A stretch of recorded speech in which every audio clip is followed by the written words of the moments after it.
Thursday, May 4th, 2021. Hello to my viewers and subscribers and followers on the platforms you watch my videos on. If you're subscribed to my YouTube channel, you're only going to get part of the story, especially if I have a 3-part or 2-part or more videos. I'm going to only give YouTube one of my videos daily. So if you need to get the rest of the story, look me up on Odyssey, Rumble, BitChute. BitChute's kind of like YouTube. BitChute uploads my videos, but they don't upload all my videos. Sometimes they're real slow on doing so you probably won't get the whole story. But if you follow me on Rumble, you have to look me up on Rumble at Laugh at the Commies. And on Odyssey, it's the same as my YouTube channel, What Did Doug Do Today? So, that's where you need to go to find my stuff. But you'll guaranteed to see all my videos on Odyssey and Rumble. BitChute's a crapshoot. They're a British platform. My videos have to go through Parliament, then the Queen has to approve them, and then they'll say, yes, we'll put it up on BitChute. But who cares? Alright. Well, today's video is on you RV people are watching RV videos on YouTube and things like that, and you're thinking about buying a rig, and what kind of rig do you want, and what I'm gonna tell you is the pros and cons of each type of rig. Alright, the big motorhomes, you see it whiz past you down the road. They're very nice but very expensive. The pros on a motorhome, there's not a lot of pros to a motorhome. All depends on where you're going to go with a motorhome. Going through a big city is going to be a new living hell for you. Due to parking spaces, a lot of people will tow a car behind a motorhome for getting, they might be able to stay out of town with the motorhome and use their tow vehicle to go into a city to go buy food and supplies and maybe have a dinner. But then you left your vehicle unattended, and things happen to shit when you leave it on the side of the road. You come back, all of a sudden it's gone. You're like, oh fuck, where did my stuff go? Where did my stuff go? That kinda sucked. So yeah, you don't want to leave your RV unattended here. I'll tell you. I turned down my phone.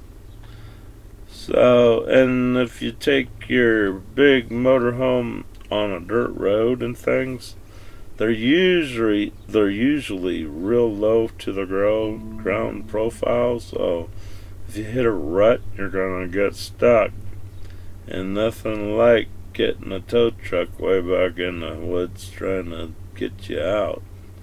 That's another pain in the ass. But they're nice units, but they could be pretty long too. If you got alcohol on board in a motorhome and you pull off the side of the road at night when you get ready for bed, or you want to watch the sunset and you have some alcohol, it's kind of like drinking and driving. If a state trooper pulls over to see what's happening with you over here in some little lot or some field or something, I could come marching over, and if you had too many drinks, you might get a DUI. So that would kind of suck for your holiday. Or if you're crazy enough and you've been watching RVing videos and you own a house and the kids are moving out, going to college and stuff, and you're tired of your mortgage, or your house might be paid off, and you feel like you just want to get out and travel the world and sell the house and buy an RV with your house money. That's probably the stupidest mistake you'll ever think about. Full-time RVing is not for everybody. I do recommend people to buy travel trailers. You don't have to get you a big one unless you got a big mess of people with you. Most travel trailers sleep 6. Most motorhomes probably sleep about 6 comfortable too. But with everything I'm saying kind of pertains to every RV out there. Travel trailers are a little bit more high profile, so you can take them off road. But again, when you're on the road, your motorhome, your Class B van that you set up to be a camper or full time living in a van type Class B motorhome, or a Class C, or a travel trailer, or a fifth wheel, or a travel trailer with extra ends or whatever, kind of little slide out tent things, and pop up tents. Those are good starter ones for summertime. You don't want to be stuck in them cold climates in a Pop-Tart. I call them a Pop-Tart. A pop-up trailer, because they're not insulated too well and you'll freeze your ass off. Truck campers, some of them are very nice, and some of the overhead cabs are now not a giant leap to mankind to get up there. Some of them are pretty low profile because the floors are a little bit higher than the old-fashioned camper, so it's not a major pain in the ass to get up there. But I just don't like sleeping over the cab.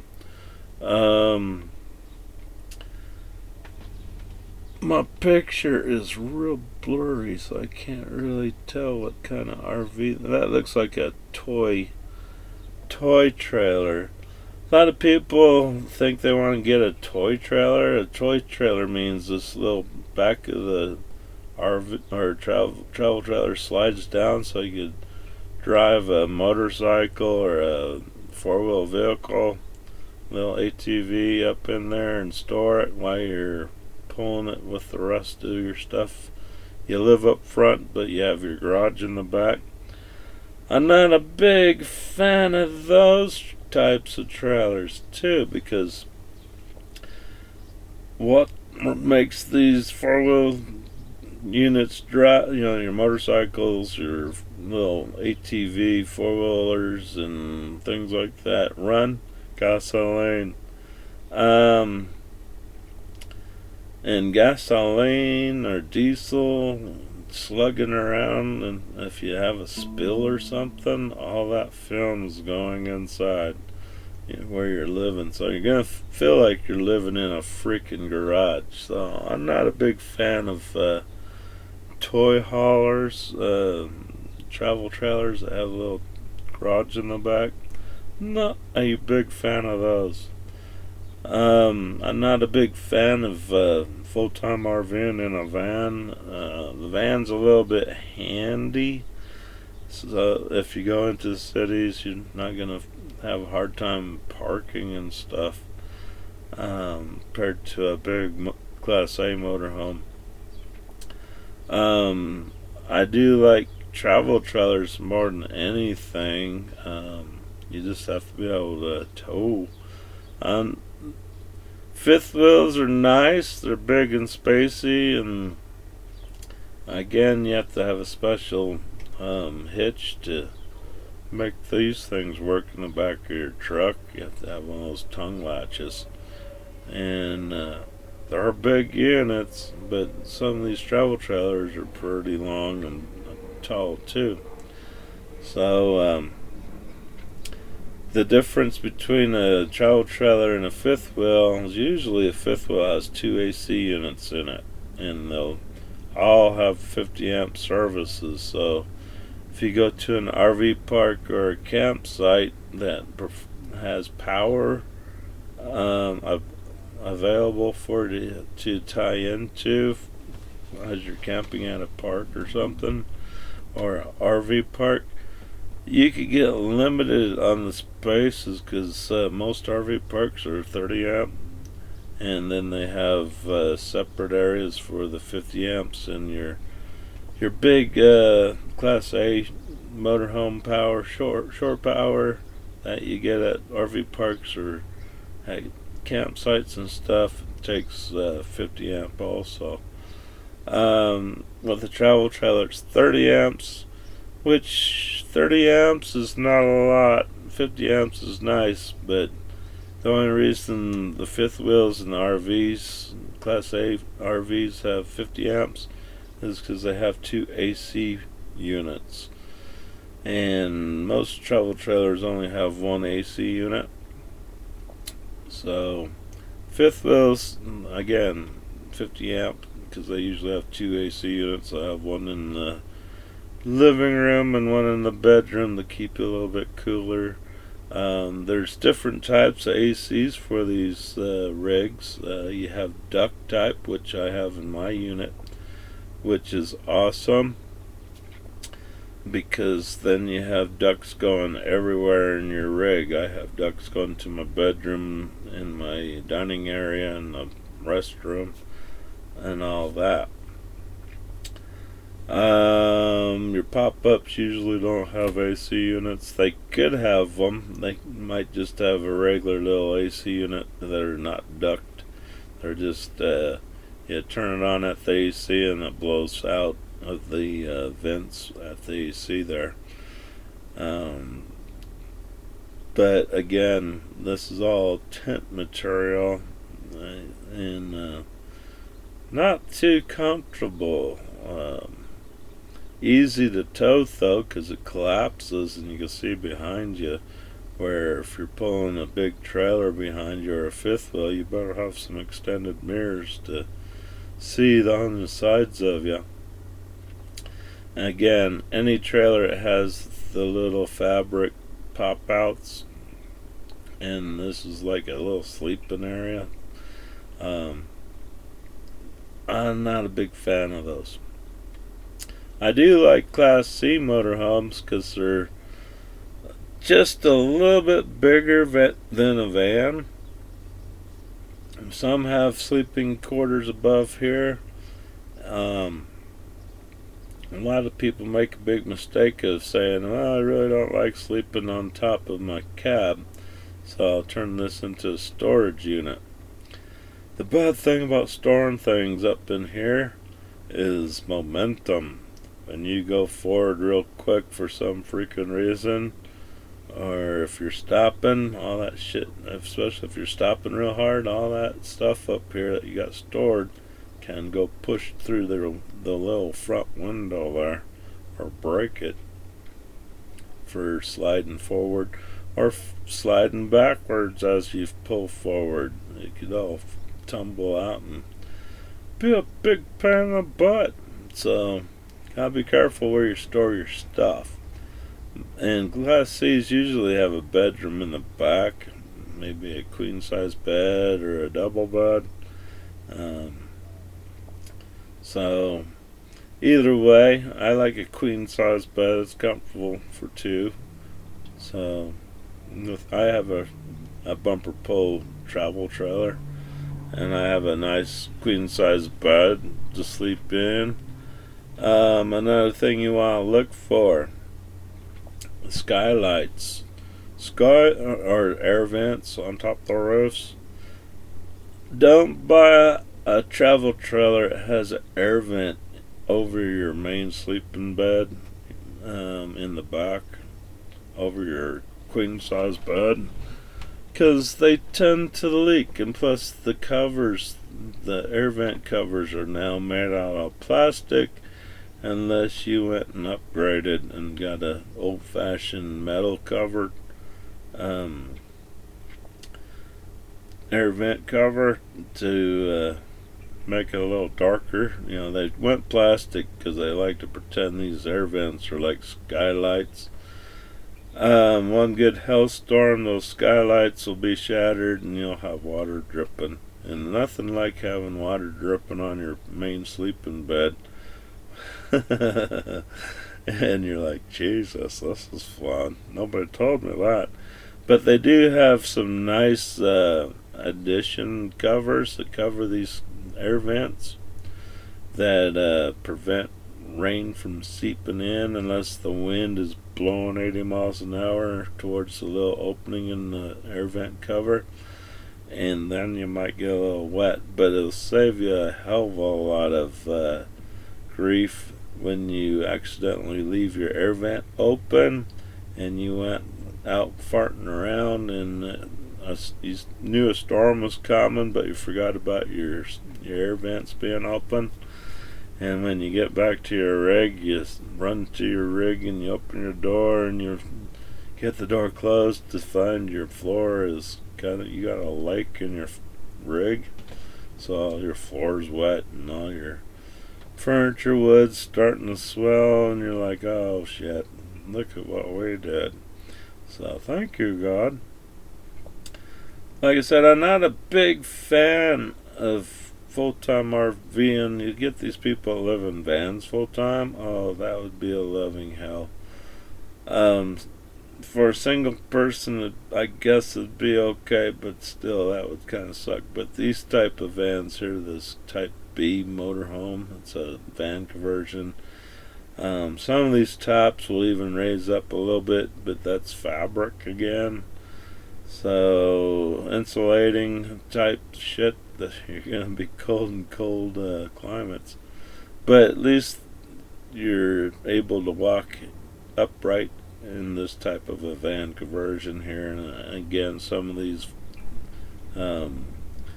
roofs will detach and come up into a tent fabric type shit, and you have enough bracing to be able to sleep with it up here above, or extended up a little bit higher. A lot of people want to put solar panels on rigs, thinking they don't need no power source if they have solar. Well, you still need to have power. Solar is only as good as your solar bank or your battery bank you have. And trying to run an AC on batteries, good luck with that. You probably, if you had like 10 batteries, deep cycled batteries, again, that's where you're going to store it and how you're going to ventilate your battery bank without it overheating or freezing. That's very important, because when batteries charge, they give off acid in the air because the water's boiling in those batteries, and sooner or later you'll start having acid problems. It's not good to breathe. It's actually real bad to breathe battery acid. So again, you have to modify your travel trailer to have all those batteries that you wanted for solar power.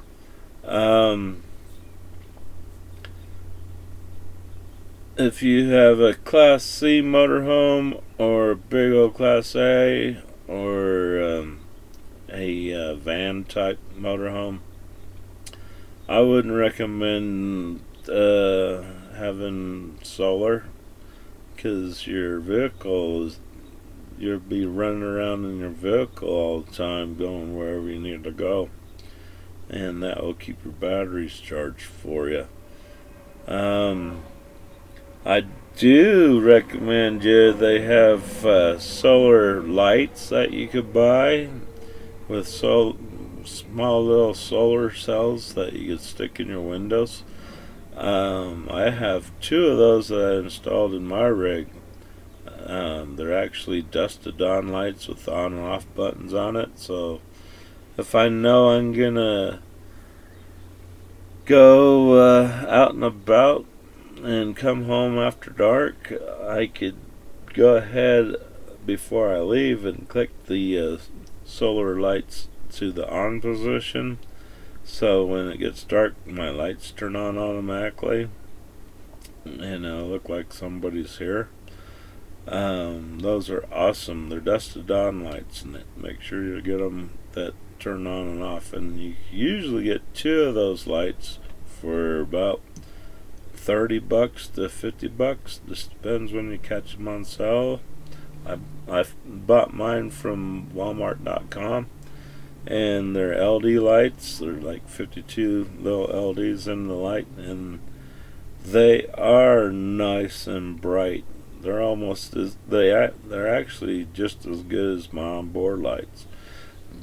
But the neat thing about my solar lights too is when I'm not using them, they kind of have a real low green light in them to kind of light up in the dark. So if there is emergency and your main battery bank went out, you could still have light to see what's going on, and they come in handy.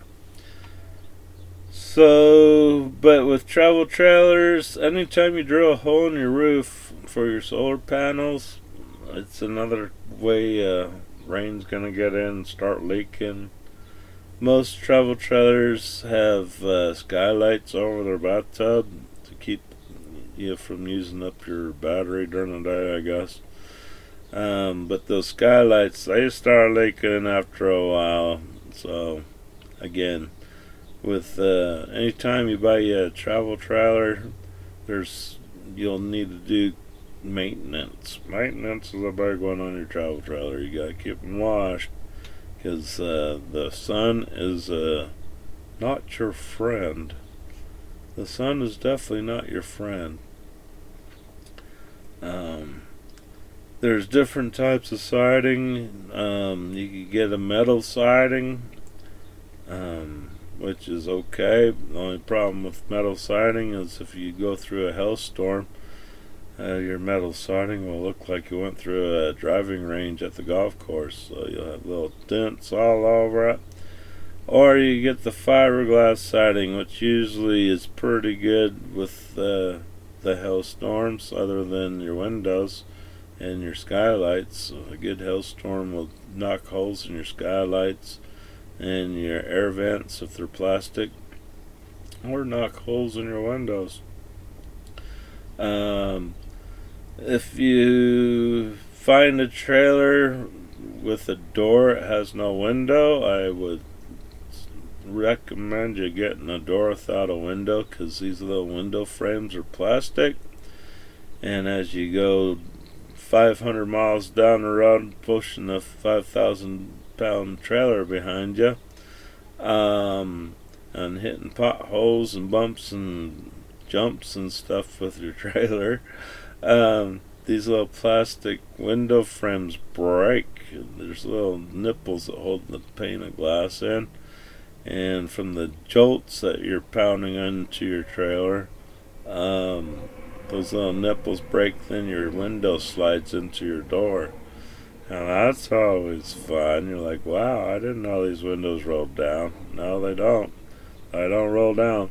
But the good thing is these little window frames are pretty cheap at an RV dealership or an RV part place. They're probably about $4 a piece. And don't be cheap. You need to buy both sides, indoor and outside frame, because sometimes the old frame might not jive with your one frame you bought, saying I just need one frame. It's broken on the outside frame, because sun will also bake these little plastic frames and get them brittle, and all of a sudden you slam your door and your window falls out. You're like, what the hell? So no, you can't treat your doors like a house door. You gotta kind of take it slow. Don't slam your doors. Just kind of push them shut. And the bad thing about travel trailers, they usually have some little flimsy metal stairs that come down below, so you can step out of your travel trailer without jumping. You gotta watch those too, especially in cold weather. They could freeze up, and you take one step and you fall on your tuchus. Well, that's not fun. So, campers are fun. And like I said, you go a little bit further on a dirt road with a camper, but you still have to, on all travel trailers, you have to know how high each rig is, because of overpasses or tree limbs and things. The tree limb, you don't need that tree limb knocking your AC off your roof or coming through your roof, because you didn't really think I was gonna do nothing, but they will. Especially a bridge. You get you a real low bridge and you go trucking underneath it, it'll stop you pretty quick. Same with driving your truck and trailer into an ATM to go get some money or something. You're always better to park your travel trailer in the parking lot somewhere and walk over to the ATM or something. Especially with the big old motor home Class A, they don't fit in drive-throughs. You can see it going into McDonald's with this thing. Nope. So you gotta watch awnings. Awnings, they could get you when you're filling up gas. You gotta know how tall that awning is at the gas station. You don't want to take that damn thing down. That would make everybody mad. But I do like travel trailers. I just have a 27-foot bumper pull prowler. Doesn't have slide outs, which I don't mind. Slide outs make things a little bit comfortable when you arrive at your destination. You have more room. But slide outs have issues.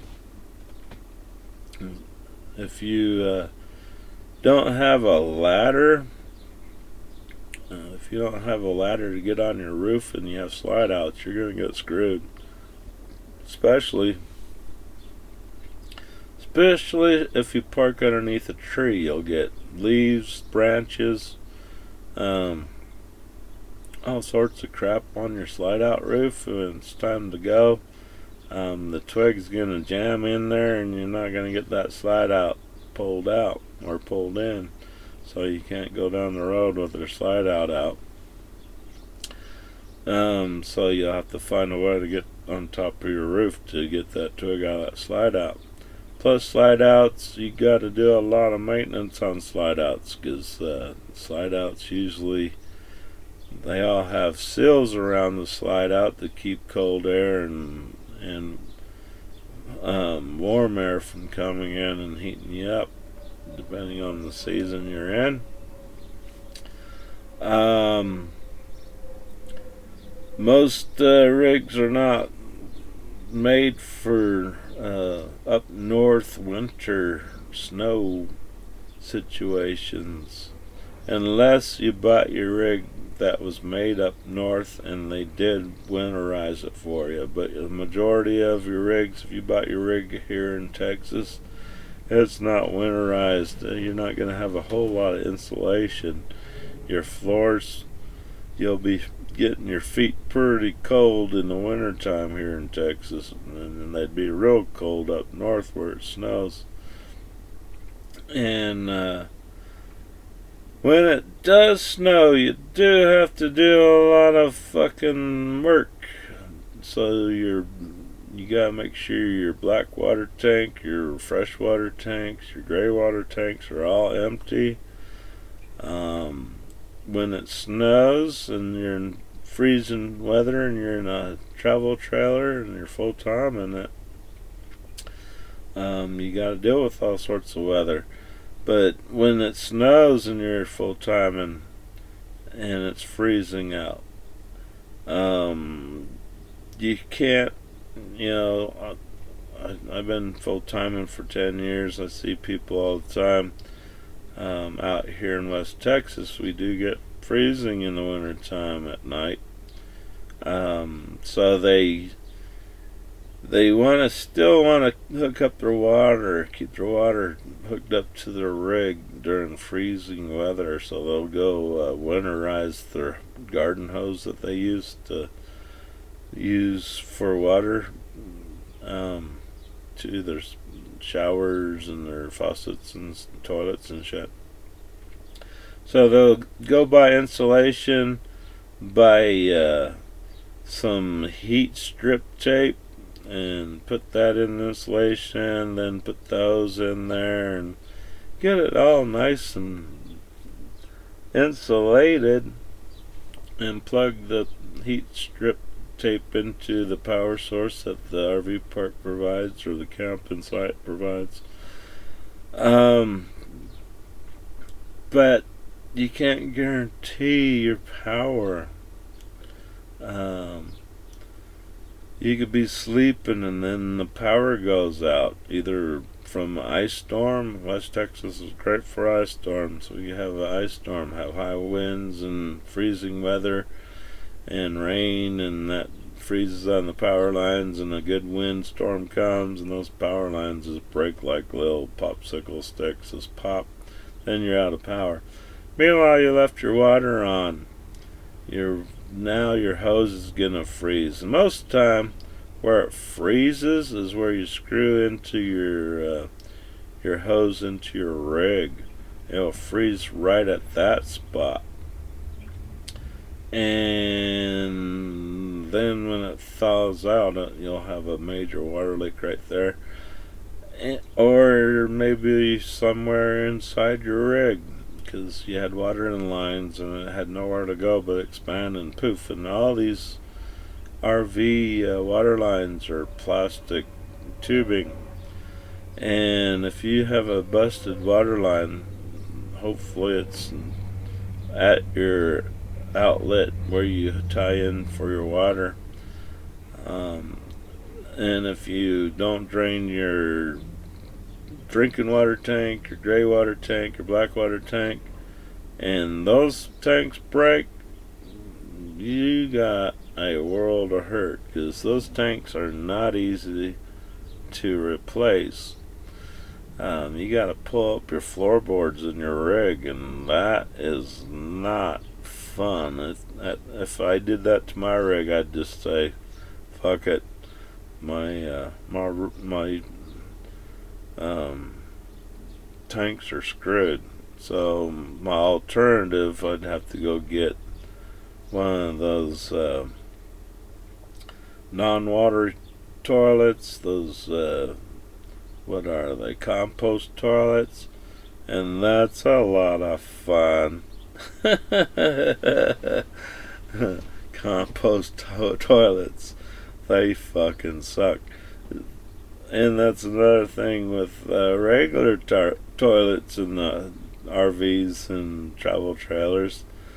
They fucking stink. You flush it, and all of a sudden you have this soup aroma of la poo coming throughout your trailer. You're like, oh shit, man, we gotta drain the tank. And then if you drain your tank, it still smells like poo. So it's like, oh shit. Get some air freshener. And that's another fun thing. You spray perfume, air freshener, your dog farts, then your LP detector goes off. And that gets you pissed even more. You're like, what the hell is that thing going off for? I have a smoke detector. I don't understand why LP detector go off. That's supposed to be for propane leaks and shit like that. But that little fucking pain in the ass thing, that'll fucking keep you up at night sometimes if you've been smoking in your rig. a fucker will go off on you. Then you're pissed. You're like, you son of a bitch. So, yeah.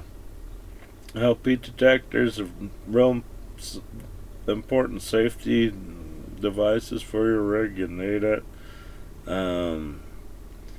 Especially if you're a smoker. You don't want to be smoking and have an LP leak and all of a sudden kaplawi. It's like, wow, I lit up my cigarette and now I'm all fried up. But yeah, those LP detectors suck though, because they go off on any kind of fucking weird smell. Could be a dog fart, could be your own fart, could be perfume, could be air freshener. It's a very annoying piece of shit device, but very needed. You always want to know if you have a propane leak, but it's the bad thing about the damn thing, it doesn't tell you why it's going off. My LP detector goes off if I have a low battery, if my battery charger or my battery shorts out and my battery gets real low, my LP detector goes off.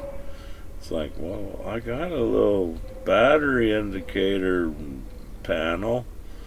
Why would I fucking give a crap? But I guess, I don't really look at that all the time.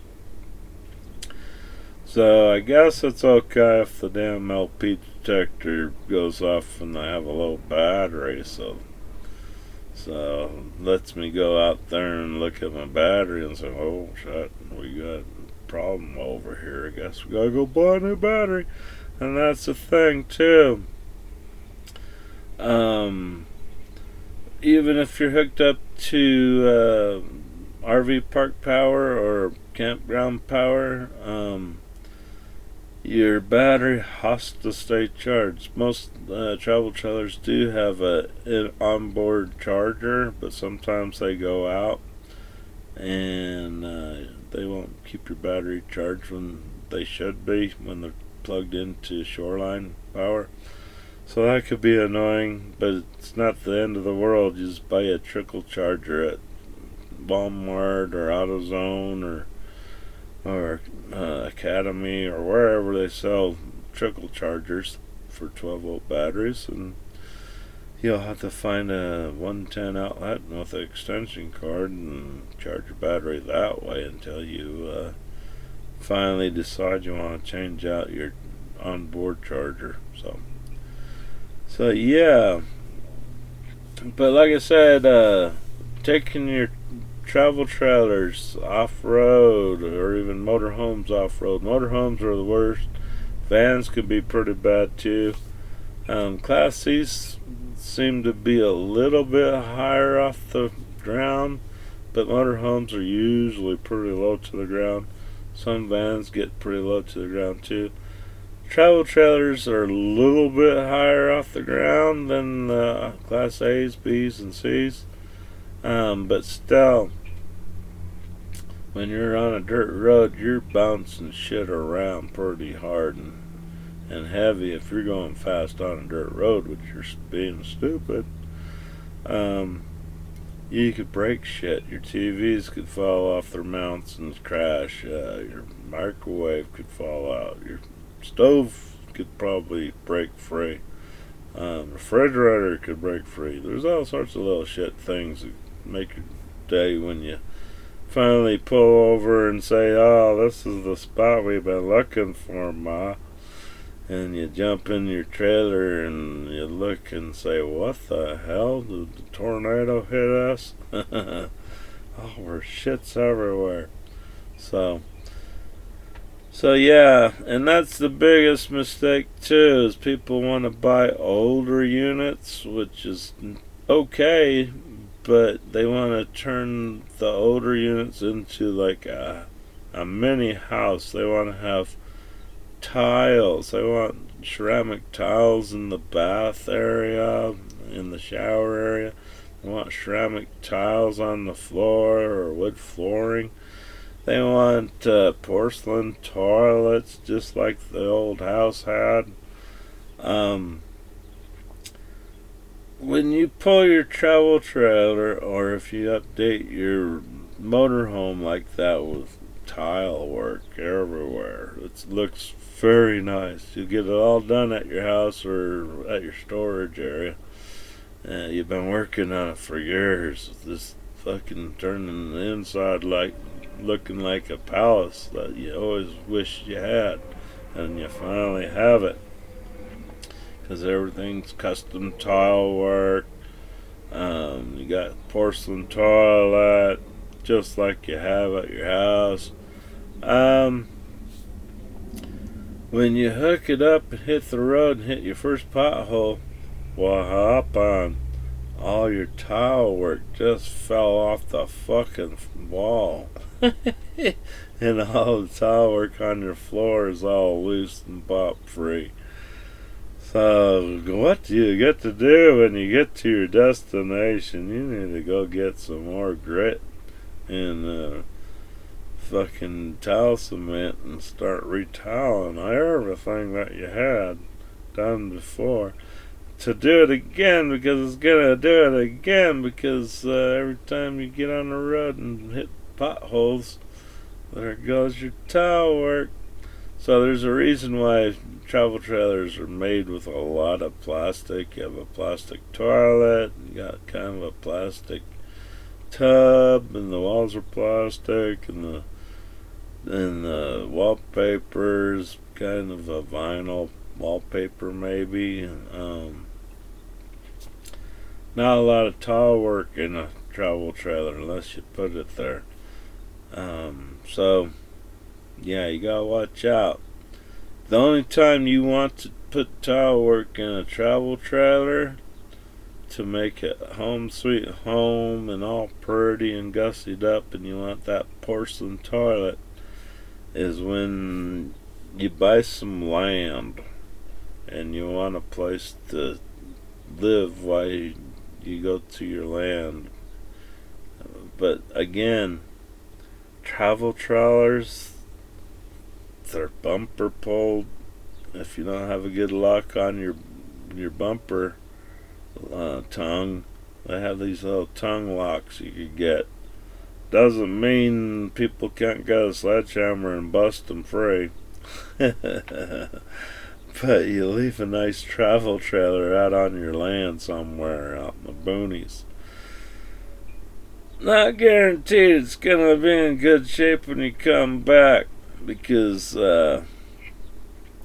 you always get some drunken douchebag with a gun, and these things make good little targets, especially if they've been out on your land without you knowing it for a week or two, and they haven't seen anybody around for a week or two.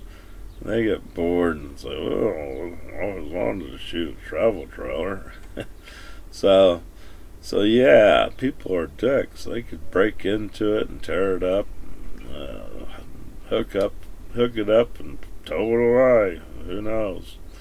So yeah, it's a catch-22. Not unless you're it's a tough deal, man.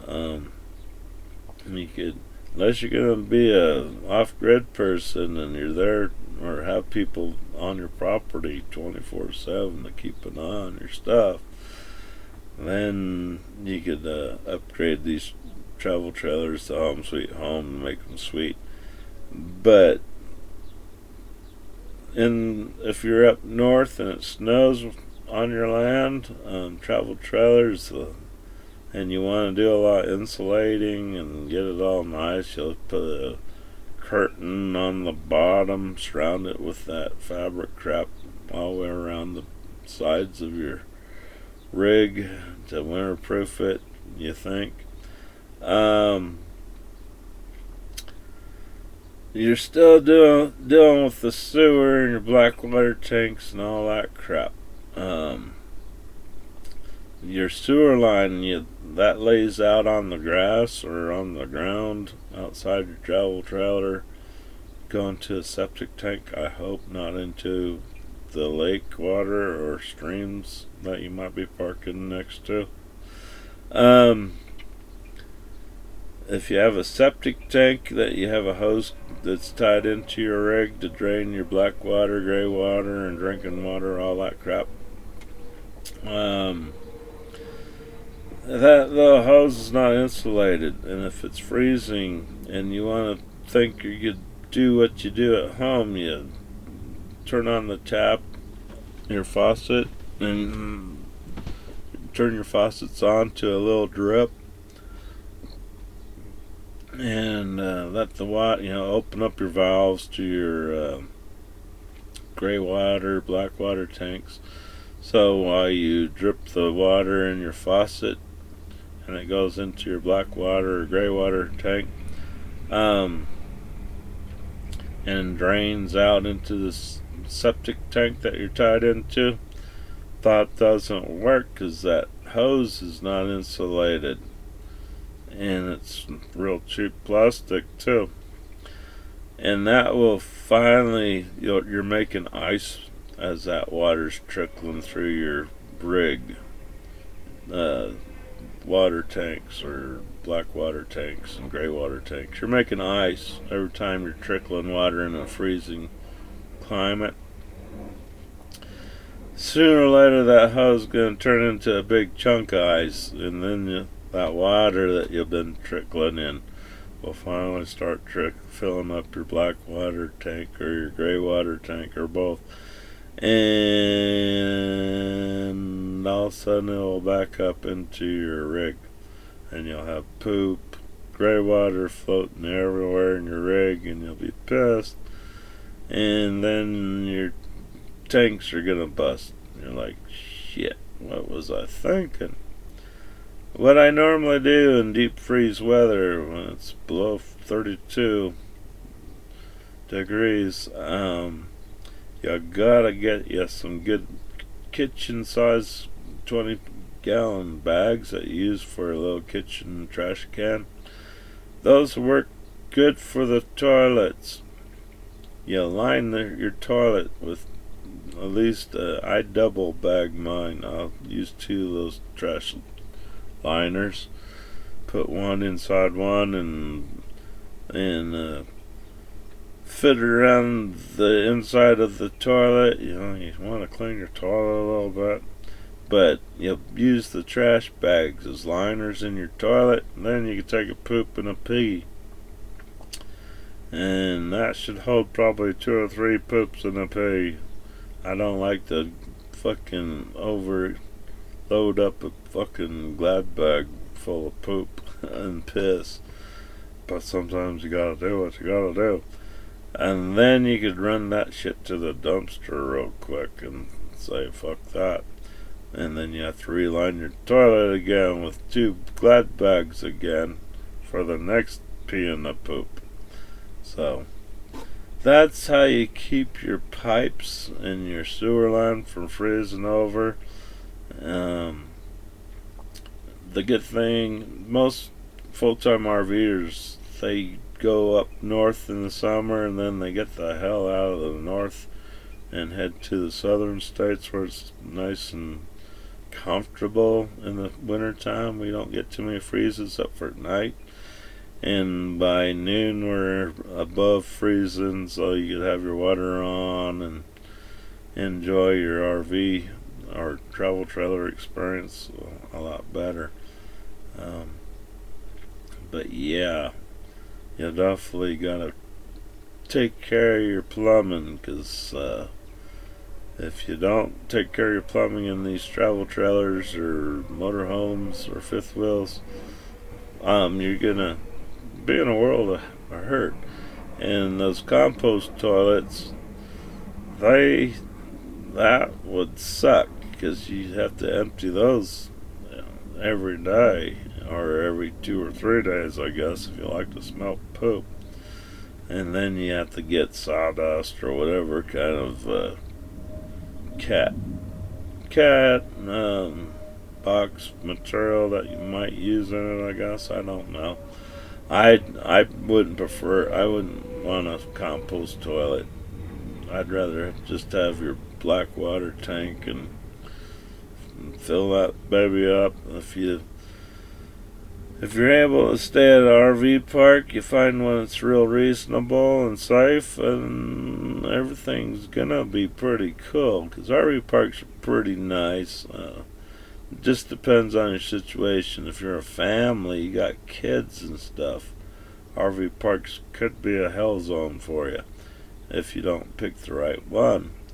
The RV park I'm at here in San Angelo is not a kid-friendly RV park. There's no playgrounds for them. There's nothing to do. There's no game rooms. There's nothing other than Lake Nasworthy, which is right across the street. So hanging out at the lake, yeah, it's okay for the kids to do, but then it's nice. Some RV parks are kid friendly. They'll have playgrounds and game rooms for them to play in and things like that. And again, we don't have a bunch of people with kids at this RV park. They pop in here once in a while, but not a lot. Most of the time they're older couples that are looking for a cheap RV park to stay at, and they'll stay here for a year or two and say, okay, well, we had enough of San Angelo. I think it's time to pull up our rig and move somewhere else for another year or two. And they do that a lot too. But we have a lot of full-time RVers that have jobs out here, and they prefer to stay out in the county next to the lake, and staying in their own travel trailer is a lot cheaper than staying in town and dealing with apartment people. Your neighbors at apartments could be little scumbags, and it's a lot cheaper than buying a house, so they choose to stay in their travel trailers. And 98% of the time, it's pretty sweet. The last big Texas freeze we had this year, that was not so sweet. I got to laugh at a lot of RVers that were not prepared for that kind of weather, and it surprised me too, because I've been here for about 9 years at this RV park and never really had power issues like we had with the last storm we had. That was a new experience. But I am self-sufficient. I do like to store a lot of canned foods. I do have a generator that I could use if I have prolonged power outage. If something really happened and I needed to use my generator for power, I do have that ability. Unfortunately, some of these people, I had one neighbor next to me on my west side of me, they had kids, and they looked like they just bought their trailer. I didn't really get to meet those folks due to the COVID. I didn't want to get too chummy with anybody, so kind of stuck with myself there. But they weren't ready for that cold weather. They didn't have any kind of alternative heat. All RVs have propane heaters. Unfortunately, the fans for your propane heater in your rig, it runs on your 12-volt battery. Or if you're smart enough and know how to rig batteries up by hooking them up in series, so you keep your 12-volt and just have an extra battery for extra power, for a little bit longer power. And the power goes out, your battery ain't gotten charged, so you're gonna have to figure out some way to do it. Either hook up your vehicle and let your vehicle's battery or engine charge up the battery to your rig while it's hooked up. That's one way to do it. But you gotta make sure you disconnect your power source to your trailer before you hook up your tow vehicle to your travel trailer too. You don't need 30 amps going into your vehicle. your truck will be a little pissed at you. So, but it's always good to have a backup heating source that's non-electricity. I bought a Big Buddy heater, and that saved my ass through that last big storm we had out here that froze everybody to hell and back. I didn't mind not having power, due to I did have a generator, but the power would come on. We'd have it on for 30 minutes, and then they'd turn it off and go to another zone with it. And sometimes I'd forget to turn on the power for an hour or two, or sometimes they might even forget for 8 hours, and you wouldn't have power. I didn't mind that at all, because I had my little buddy heater. The only problem with the little buddy heater, you need to buy the hoses that hook up to the 20-pound containers of propane, so you could have propane. Little buddy heaters run on the little 1-pound propane containers too, but in an emergency situation, all those 1-pounders disappear off the shelves faster than you can say, holy shit, where's the 1-pound container of propane at? Oh, we sold it all. When are you going to get some more? We don't know. The roads are all closed because of the snow, and we don't know when we're going to get resupplied. So I bought about 14 of those 1-pounders, and I thought that would have been good enough for 2 or 3 days. I didn't think that snowstorm would last 2 weeks, but it did. But I did have propane for my gas grill that I have outside. I have some 20-pounders, and I did have the hose available to use the 20-pounders. So I got through with one 20-pound propane bottle, and then finally the weather broke to awesome weather again. So I was not nice and toasty, and to me, I could live without power, but I can't live without fucking heat when it's like 4 degrees outside, way below freezing there. You're like, holy shit. But without heat, you're in a world of trouble.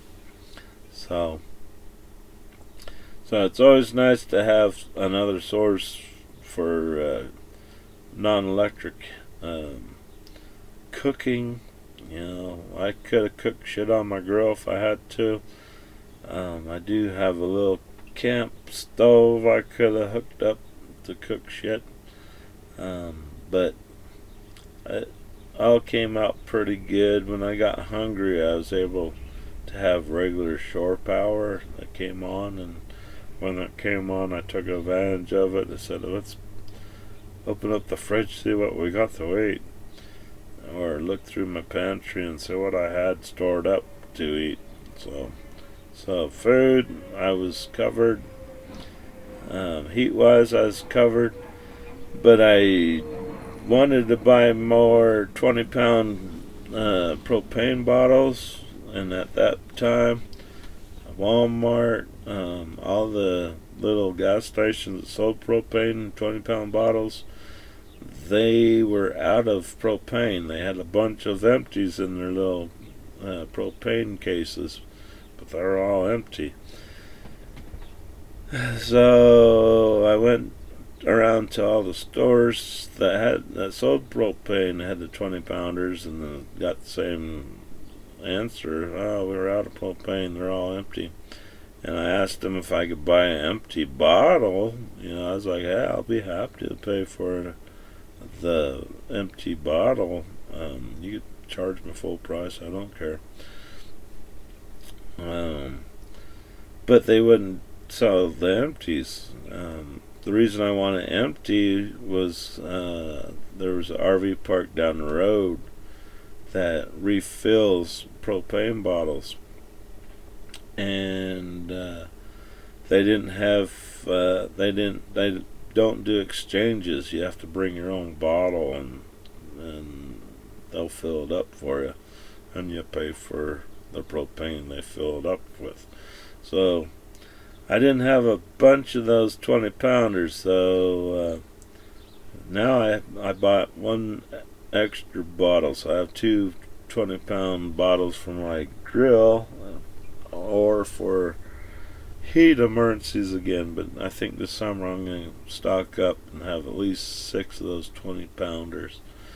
Tie them up somewhere. Might have to build me a propane bottle storage or something so they don't disappear on me. But yeah, that was kind of scary. But we did luck out. We got good weather just before. If it would have stayed for another week, there would have been a lot of dead people here in San Angelo. I felt bad for the people that had houses or in apartments, because their pipes were busting and water was coming in and just flooding the hell out of those people. Then they had big icicles growing in their ceilings. So it's like, oh my God, thank God I'm in a travel trailer. But definitely when you're in that situation, you are doomed and gloomed. It's not recommended to say, fuck this place, let's hook up the travel trailer and move somewhere where it's not screwed up temperature wise. That storm was pretty much affecting all of Texas, and trying to tow a big ass travel trailer behind you in the snow is fucking dangerous and fucking stupid. What happens when you tow a travel trailer in the snow on a snowy road is your vehicles and your travel trailer will start kicking snow up underneath your travel trailer onto your draining valves for your fresh water tank. That valve could get coated with ice, or a big chunk of ice could hit that valve and bust that damn thing clean fucking off. And you're like, oh fuck, how do I know? It happened to me. So yeah, that sucked. That just busted my drain line completely off at the tank itself and fucked up my tank. So I had to take my travel trailer into an RV place, and they have like didn't screw up my tank per se, but screwed up the nipple where I could have bought a new valve and a little screw-on cap type deal to the tank. Then I would have been golden, but it shattered that nipple coming out of my tank to screw onto a drain valve.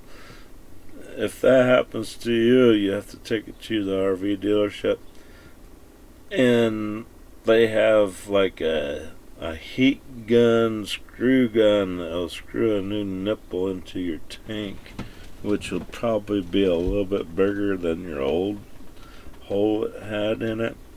But they'll heat sink it in there, and that melts it into the tank and seals it.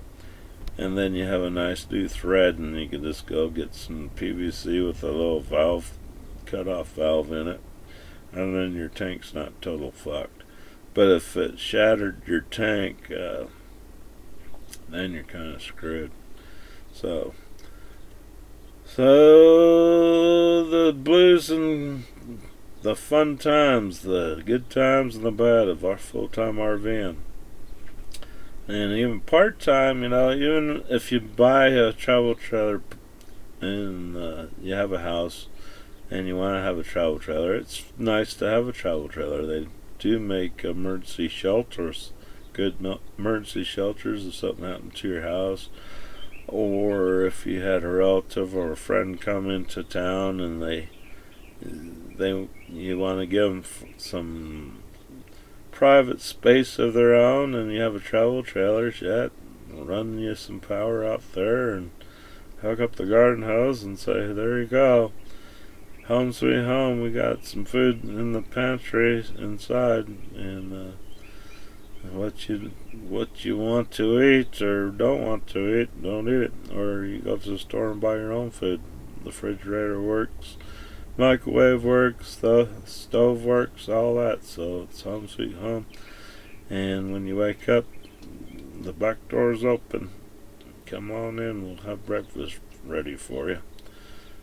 Or if you want to get out of town for the weekend, load up the rig and off you go.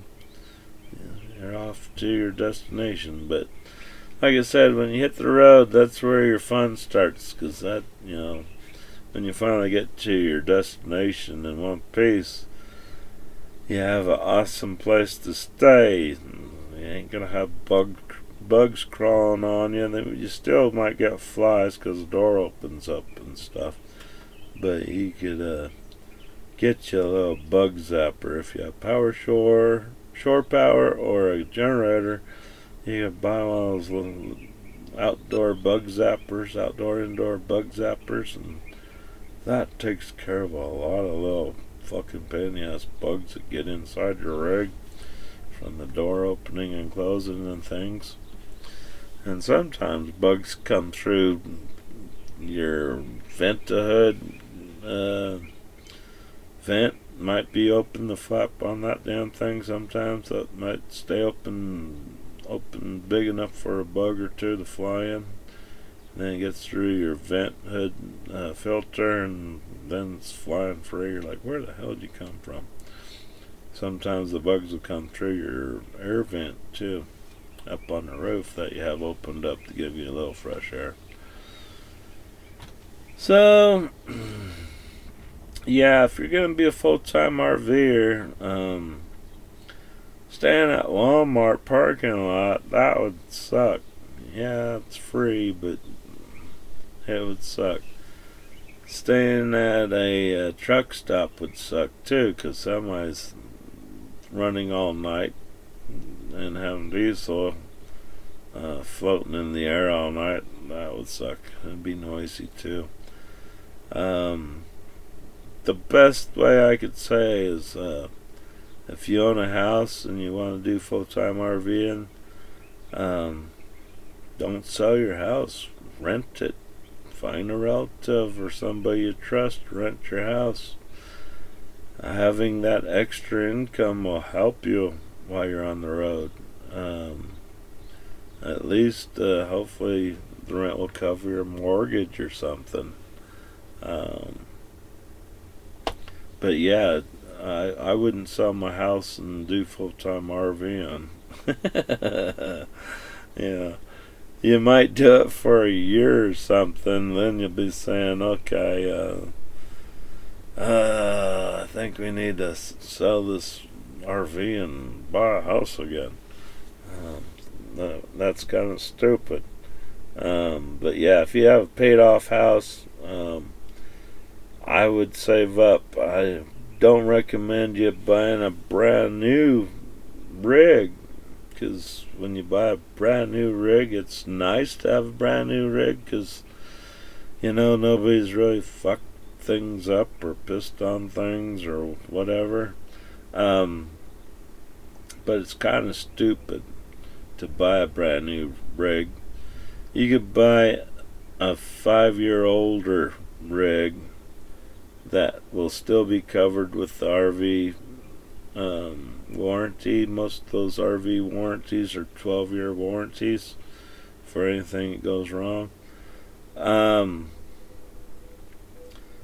again, when you're full-time RVing and something major goes wrong,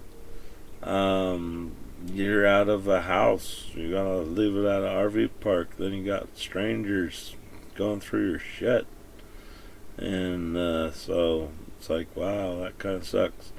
So if you're not handy on fixing things, I wouldn't be a full-time RVer. If you can't fix minor shit, don't buy a travel trailer, because unless you want to learn, buy a travel trailer. You'll learn real quick what you can do, what you can't do. Your most maintenance things that you'll have to really do would be taking care of your rooftops. Rooftops are kind of a plastic membrane, and they can get sun rot, and then all of a sudden you got a hole ripped in there from hailstorms or wind or whatever. Sticks, trees. If you park underneath trees, a big branch might come down and pop your roof membrane, and then you got a leak. Knowing how to winterize your rig so your pipes don't bust, know when to do it, how to do it. I'm not a big fan. You hear some people, they want to pour fucking antifreeze in their water lines and shit. That's kind of real stupid. You get your air compressor and blow out your lines. You open up your valves to your spigots, your bathtub hot water faucet. You open those valves open and have somebody hold the valve open on the toilet. Then you go get your air compressor, hook it up to your water line that you hooked up to your hose to. You get your little adapter to screw in there with the air compressor, and you blow that shit out and blow all that water out of there from your hot water tank to all your lines that go to your sinks, to your tub, and to your toilet. But with the toilet, you'll definitely have to have somebody help you hold that toilet valve open while you blow out your water. I wouldn't ever put antifreeze in my fucking drinking water lines. That's fucking asking for you to poison yourself, and it's stupid. An air compressor will blow all that water out of there. Your hot water tank has a little water plug you could pull. That will drain all that water out of there. Plus, it'd be a good time to look at your anoid. Anoid is usually tied onto that little square plug in the back of the hot water heater for you to drain it. The anoid is a little piece of metal that gets deteriorated from the water getting some electrodes in it from just water does have a little electricity in it sometimes with flow, and saves the water eats that little anoid instead of eating the tank, so it saves your tank. So once in a while you have to replace that stop plug. It has an anoid on it, and it's a good time to check it when you drain your water. So, but all in all, you buy a travel trailer for what you need and what you plan on doing. If you plan on going off-road, these little pop-ups are pretty handy, like I said, for summertime, but not for wintertime, not for full-time. The little toy hauler camper or travel trailer, they're nice if you like smelling gasoline, but I wouldn't recommend it for full time. Just weekend outdoor fun, getaways, so you can have your motorcycles or little four-wheelers in the back of your rig. Meanwhile, you got this area to live in, but still you'll smell the gasoline. And hopefully you don't have no gasoline can breaking or leaking and stuff like that. So it's like, like I said, full-timing in a van would very suck for me. I wouldn't like living in a van. It'd be handy. It'd be handy. Both there's good and bad for the RV. The big Class A's, Class B's, Class C's, due to you only need to get one registration for this vehicle, one for this vehicle, one for this. If you have a travel trailer, you have to get tags for your trailer and tags for your truck. So that's two things. Plus, you have to have trailer insurance. You always want to have insurance on your travel trailer too, because when you're towing it, you don't know if you're going to smack into something. You might not make the turn wide enough, and all of a sudden, crunch. You're like, oh shit. But with an RV, like I said, a lot of people buy a small little car to tow behind it, like a little Suzuki Samurai or something. I'm not a big fan of towing cars behind a big motorhome unless you have onboard cameras that you can look at it behind there. Plus, your motorhome could be kicking rocks through your windshield on your tow vehicle. That's always fun. So again, you gotta make wide turns with the big Class A, and if you got a car behind it, you want to make them a little bit wider. Nothing like running into a parked car with your tow vehicle. That would kind of suck. Another safety issue is you'll see some of these Class A's and motorhomes, or even these vans or travel trailers that have crappy little ladders in the back so you can get on the roof. These little ladders, I call them fucking make me laugh at you ladders, because what happens is these ladders break free from the roof after time goes on, and rust and poor maintenance that you didn't been doing, or the last owner hadn't been doing. The screws rot out, and all of a sudden you get to the top and that fucking ladder breaks free, and you just come back and land on your fucking back, and you're screaming like a motherfucker. I recommend getting you a little giant ladder.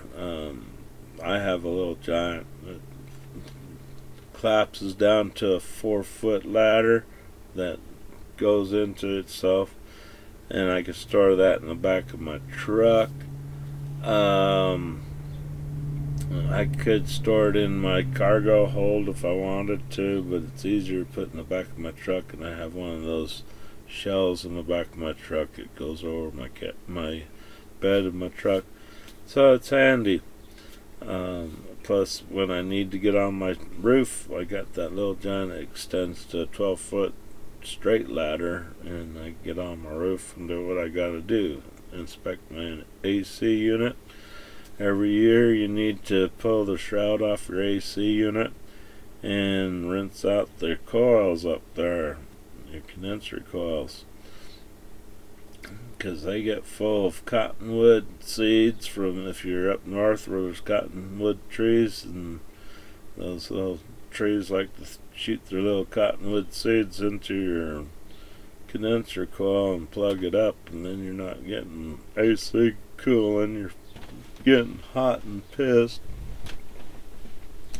So every year you gotta lift up the shroud there, inspect your AC unit, make sure your fan's good, your fan motor's good, and make sure you got clean coils, no birds, no bugs, and debris up in there, and button it back down.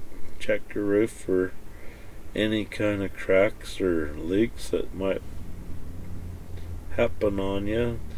Might, since you're on the roof, get up there and recock your skylights. It's always good to do that every year or two. Yeah, get some good quality caulk. Some caulks recommend you do it every year or every 2 years. But you do have a lot of caulking to do around the sides, all the sides, and on the lip of the roof. You'll need to caulk that, and all over in this area. Same with travel trailers. You'll need to re-caulk all the way up over here, up right at the roof joint. There's a lot of caulking to do there. You got rain gutters.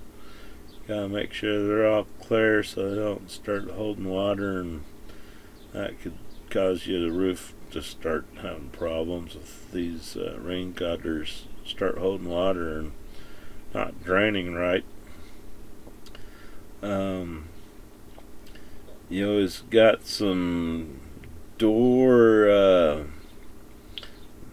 these door frames have screws to them, which is, there's a little molding that you could buy at the RV dealership. It's a plastic molding that you squeeze together and it fits in the track to protect the screws from getting rusted. So any doors you got, some travel trailers have two doors, kind of like this fifth wheel would have a door here and maybe a door back here. They all have a little round molding that goes around the door. That's to protect the screws that keep the door in place. If you ever want to break into a fucking RV, you pull that weather stripping off and get you a little screw gun, and you're in faster than speeding bullets. So that's the bad thing about RVs. If you're not in a good area, and you lock your door, that's not going to keep people from getting a screw gun, pulling that molding off and unscrewing those screws and pulling your door out. So there you go. Bastard. But yeah. But my travel trailer, I have a pretty good security system with my travel trailer. I have security surveillance cameras that send me email pictures whenever there's motion in front of the cameras. It takes a picture and a video and emails me to my cell phone or onto my computer. So if I come home and find my travel trailer's been vandalized, I know who did it. So, and that's the neat thing about travel trailers. You can upgrade your travel trailer or even your motorhome with security cameras if you have shore power, or if you modify it to go through your battery system. Either way. But I put a for internet, I have a cable modem. The provider out here is not high tech out here in West Texas. They don't have fiber, so you have to have a cable modem. But I upgraded the modem. I went to Walmart and bought a cable modem / Wi-Fi modem. So it's 2 units in one. It has the cable modem plus the Wi-Fi unit. So I have Wi-Fi for my unit. So if I go to my bed and I want to fart around on the computer in my bed, I have my Wi-Fi and I have it secured, so the whole RV park's not using my Wi-Fi.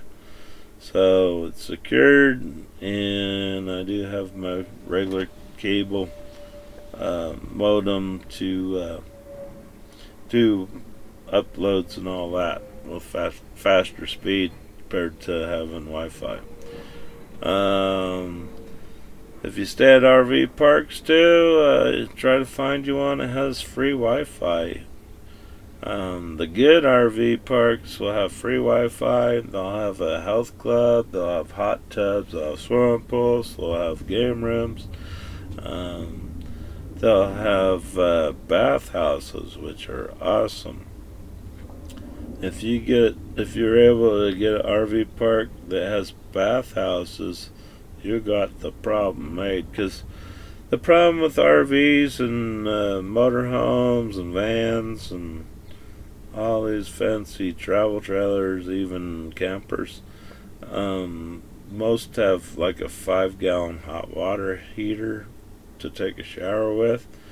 So if you have been in the Navy, you'll feel right at home.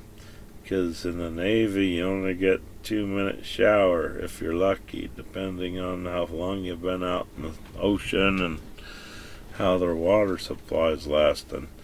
So they'll limit you to a 2-minute shower, which is meaning you turn on your water, you get wet, you turn off the water, you lather yourself up, scrub yourself down as good as you can with your soap, and then you hose yourself off, and then you get the fuck out and dry yourself off. That's your shower, and you ain't dicking around in that shower.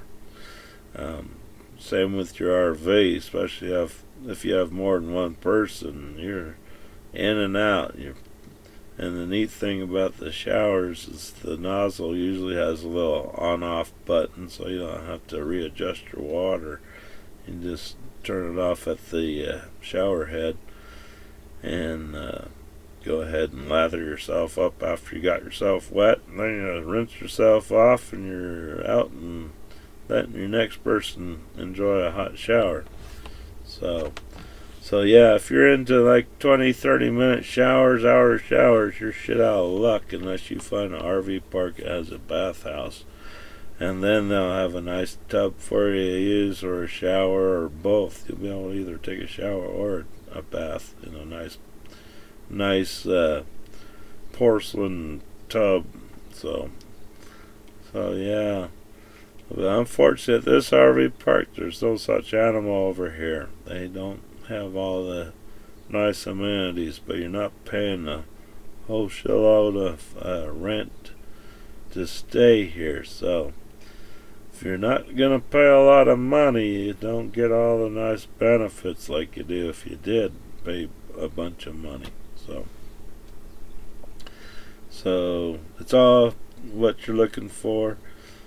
If you're planning to be full-time RVing and on the road and being cheap, and you don't want to stay at RV parks, or want to stay at fucking Walmarts or truck stops, that's a tough way to do it. That's a real tough way to go full-time RVing. You'll be able to see the sights for sure. You'll be able to be traveling. That's a good way to do it, but it's a hard way to do it. Or even pulling off the side of the road somewhere. So yeah, when you're on the road, you don't know what kind of animal is going to get you. Person or wild animal. You're just a sitting target out there. Drunk driver, you just never know. So it's not easy, but it's, like I said, if you do it right, and you know the ins and outs, and you're real handy on fixing stuff, full-time RVing would probably be a pretty fun deal for you. Most people, I think, will prefer part-time RVing. They'll get a rig and just use it for holidays, weekend getaways, or whatever, emergency rig or something, or having it, that's the drawback. Some communities or some cities have ordinances for neighborhoods that you can't have a big old RV parked out in front of your house. So if you have a big old Class A motorhome and you want to pull it on the side of the house, your neighbors might get pissed and tell you to go find some storage place for that thing. So that could be expensive, storing a travel trailer or a big motorhome. And like I said, if you store it, usually if you store it on an outdoor storage area, the prices are a lot cheaper, but your unit will fall apart real quick when it's just sitting there in the sun not being used other than every 2 weeks or once a month or something, and you're spending probably $300 or $400 a month rent to keep your unit stored over there, and then you don't know if somebody's gonna fucking break into it or steal your hubcaps or steal your propane tanks or something. There's always something. If it ain't tied down, they'll get it. So I wish cities wouldn't be dickheads about having RVs or travel trailers parked in front of your home. I figure if you're paying a fucking taxes for your house and your mortgages for your house, nobody should be able to tell you what the fuck you could do with your fucking house or what you could have parked at your house. A lot of these homeowner associations are assholes. So if I bought a new house, I sure wouldn't have a homeowner association tied into it, because in my eyes, those are fucking crooks. You already pay taxes to the city, and the city already has city codes what your house has to live up to, and what the city expects you to do for your house, from keeping your yard cut, keeping junk cars out of your fucking yard, stuff like that. But I figured if you could fit your travel trailer in the backyard and nobody could see it over your fence, then you should be golden. Because like I said, a travel trailer does make for a great guest quarters. You just never know when a family member might need a place to stay for a day or two, and you don't want them in your house with you. And that gives them a little private spot too, and everybody's happy. So yeah. But yeah, it's all up to what you're gonna do. Like I said, if you're just a weekend warrior, these little pop-up trailers, they are good for weekend getaways for the summertime. Not too good in the winter and snow. But real easy to tow, real easy to go off-road with and bounce around on it. You're not going to have too much damage out there unless your fabric gets old and starts ripping and tearing. But other than that, pop-ups, then they're a lot cheaper than these big travel trailers there. Pop-ups aren't too bad. Or get you a camper for a pickup. They're not too bad either for one or two people. If I got a camper, I'd like to have one that had a crawl-through space from the cab to the camper. That would make things nice. You don't have to crawl outside and run around to the back and get in. Makes it real nice if you hear something outside you don't really particular like. You go through your crawl through space and hit your cab, turn on your car, and get the fuck out of there without killing somebody. But again, when you do have a camper or Class C or a motorhome or a van and you have alcohol on board, take your keys out of your ignition, because you just never know when a cop's gonna show up. They see keys in the ignition, they could be dicks. They like to get money for their counties and their cities that they work for. And nothing like getting you a DUI when you're sitting at the side of the road and relaxing and having a cocktail, thinking, oh, this is so sweet out here. And then a cop shows up. We got enough drink there, sir. Just a little Jack. How many you been drinking? Probably about 4 or 5 by now. Been here for a couple hours. You plan on going anywhere? Nope, this is where I'm gonna be for a little bit. We can't have you have the ability to drive off because you've been drinking. So come with us. So yeah, total pain in the ass. Where if you have your tow vehicle and a travel trailer, you could be in your travel trailer and get shit faced if you wanted to, and there's nothing they could do about it. So yeah. But there you go. That's the good and bad about the types of motorhomes or travel trailers that you're looking to have. Like I said, if you're going to go off-road a lot, dirt roads and shit, little pop-ups will be okay because you're not hauling a lot of shit, and they're pretty high off the ground, and they'll go pretty good as long as your truck will get you through the dirt road. If you don't have a low rider truck or something, but most trucks are usually high off the ground, other than if you got somebody had the old 40-inch tires and 24-inch wide tires to go over these little ruts, and they went through it when it was muddy and made their big ass tire rut, then your little pizza cutter tires get stuck in their ruts with your travel trailer, then you're really gonna have a fun time.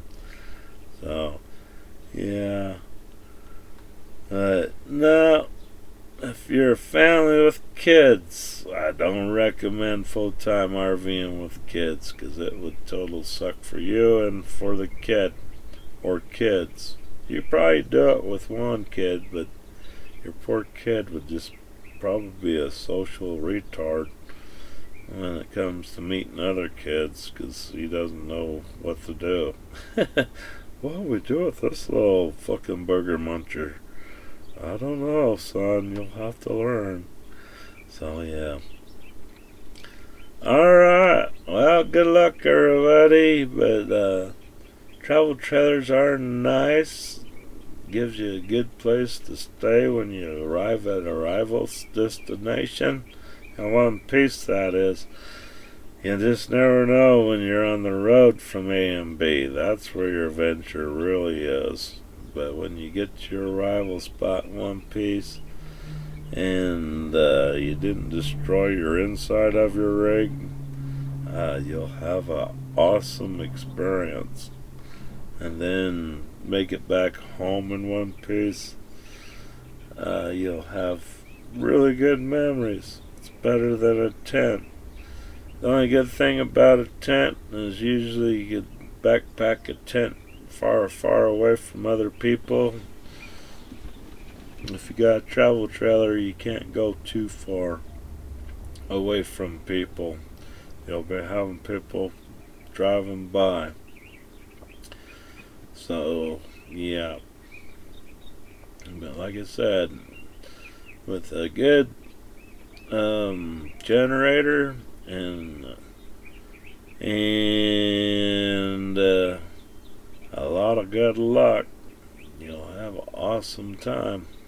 So alright, well, thanks for watching, everybody, and I do recommend people buy travel trailers. I don't recommend full-time RVing for families. I think that's kind of the stupidest thing that you'll ever do, and I don't recommend you selling your paid-off house to buy a travel trailer or an RV or a camper to do full-time RVing. If you have a paid-off home, I would get you a reliable relative to move in and charge them a pretty reasonable rent that you know they're going to be able to pay you, so you could have that extra income to help you out while you're out putting around. So every little dollar helps. So there you go. Alright, we'll talk to you later. We'll find something fun to do. Bye-bye, everybody. Bye-bye.